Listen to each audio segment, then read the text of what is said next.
Teacher, copy.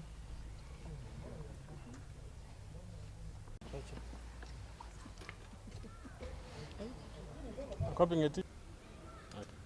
We today met here to discuss about and launch the youth manifesto. This youth manifesto will also be handed over to our party leader, Dr. William Ruto, within the course of the week.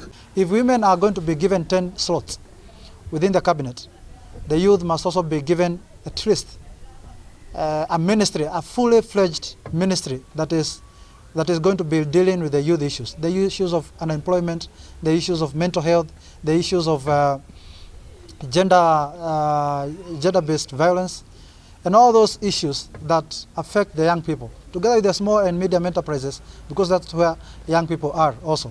Kuna siasa na kuna maisha baada ya siasa. Msianze uhasama na uchuki kati yenu, kwa maanake kesho siasa itakuwa, kesho kutwa haitakuwa. Utaelekea wapi? Siasa si kitu ambayo kufanya vijana wakosane, wapigane, waharibu maisha yao na kuharibu future yao. Vijana wenzangu, tujitokeze tupige kura, tusijitokeze kuleta uhasama na fujo.